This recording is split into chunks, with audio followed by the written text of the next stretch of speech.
Our top focus at this hour on Fine Print. A leaderless Hezbollah is going all guns blazing as Israel continues to escalate its offensive in Lebanon. Israel has expanded its aerial bombardment of targets in Lebanon. It is hitting areas both in and outside traditional Hezbollah bastions. Even as IDF troops are battling Hezbollah in southern Lebanon ever since it launched its ground offensive on October 7th. Its sole aim is to drive Hezbollah away from the border between Israel and Lebanon. With 8 IDF soldiers killed in combat, Israel is rushing in more troops, armored vehicles and tanks as part of its deployment to ward off Hezbollah's bombardment.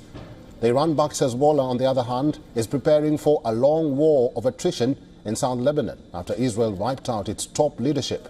Reports suggest Hezbollah has forged a new military command that is directing rocket fire and the ground conflict.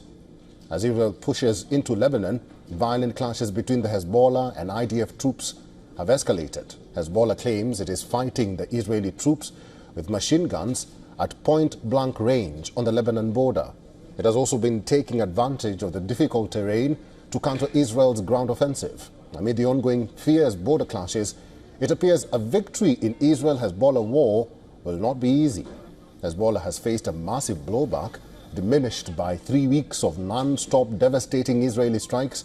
The killing of its chief, Hassan Nasrallah, has been a painful blow. The Israeli military claims it has completely dismantled the Hezbollah military chain with its offensive in Beirut and surrounding areas. Hezbollah has been able to put its act together despite massive Israeli attacks. With a decentralized structure and doctrine, Hezbollah has been able to rebuild itself. The recent revival and its counter-offensive highlights how Hezbollah, in the past 18 years, has prepared itself for an Israeli confrontation. All this, even as friends and foes alike are watching how effectively Hezbollah can resist the Israeli troops. The Iran-backed group has inflicted huge damage in Israel, targeting northern and central Israeli districts, and military and naval bases. In the past 1 week, Hezbollah has launched an unsparing attack on the Israeli city of Haifa, firing over 500 projectiles through the week. Hezbollah's deadliest drone attack on the Golan military base has caught Israel off guard. While the attack has killed 4 IDF soldiers, Israel is yet to resolve how its air defenses failed to intercept Hezbollah's drones. Reports say the Iran-backed group still has a considerable stockpile of weapons, including its most powerful precision missiles that it is yet to use. The new command center is functioning despite subsequent Israeli attacks. The Hezbollah fighters in the south have been able to fire rockets and fight according to centrally issued orders. The fact that Hezbollah's chain of command has been damaged does not take away the ability to shoot Israeli communities.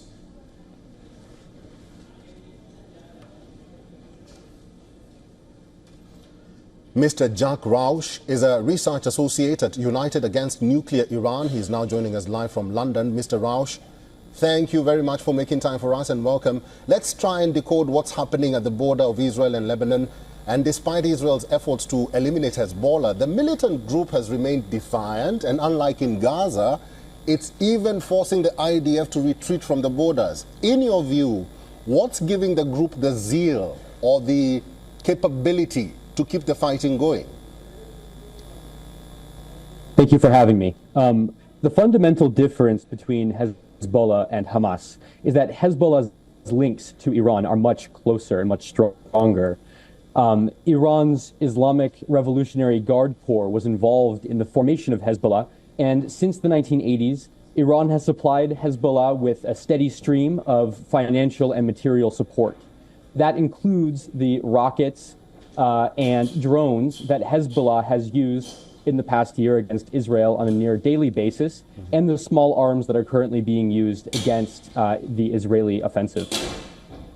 This capability that Hezbollah has, thanks to Iran's support, it goes beyond what Hamas has and has enabled Hezbollah's actions at this scale. Mr. Rausch, in the past weekend, Prime Minister Netanyahu ordered Antonio Guterres to withdraw United Nations peacekeepers from harm's way, basically saying they will be targeted. And if there are casualties, don't say I didn't warn you. Critics call it a scapegoat. Your reaction? So UNIFIL, its current mission was to prevent the militarization of Hezbollah in southern Lebanon, beginning in 2006. Since then, UNIFIL has come under criticism from many quarters, in particular because it has failed to prevent that militarization.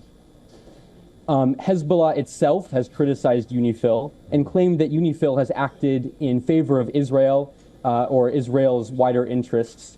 And for this reason, UNIFIL has come under a lot of criticism, and it seems as though it might be more of a liability for countries that are participating than a benefit, even for the people of Lebanon. Please explain that for your final point there. I just want to understand, please explain to our viewers how it's going to be a liability for these countries that they work under or in.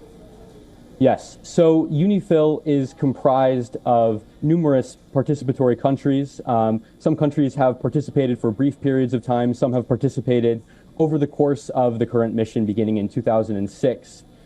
But because UNIFIL has failed to complete its aim of preventing the militarization of Hezbollah, soldiers within UNIFIL have come under fire repeatedly, including from Hezbollah forces and even Christian militias like the Southern Lebanon Army.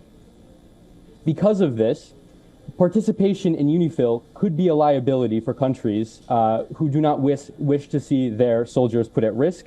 Of course, the killing of or injuring of UN peacekeepers is abhorrent, but it seems as though the mission has been unfulfilled and continued participation puts soldiers at risk. All right. Our final question to you, Mr. Rausch. Despite huge logistical damages on both sides, one end, which is Lebanon, is continuously calling for a ceasefire, whereas both IDF and Hezbollah maintain the bring it on demeanor. In your view, who can convince Israel and save Lebanon? Well, we've seen the international community make calls for ceasefires. That includes the European Union and the United States, and perhaps the deployment of a U.S. THAAD missile defense system to Israel is part of that process. We've also seen the U.S. in the past try to restrain Israeli responses, particularly after Iran's attack against Israel in April. But it remains to be seen if such efforts will succeed. Ultimately, the U.S. and the European Union and other states likely see it in their interest that Hezbollah is diminished in its capability, considering Hezbollah has acted against the United States, against the European Union, and against a range of other states in the past. All right, we'll have to end it there. I've been talking to Mr. Jack Rausch. He's a research associate at United Against Nuclear Iran. Mr. Rausch, thank you for your time and for talking to us today. Thank you very much. For all the latest news, download the WION app and subscribe to our YouTube channel.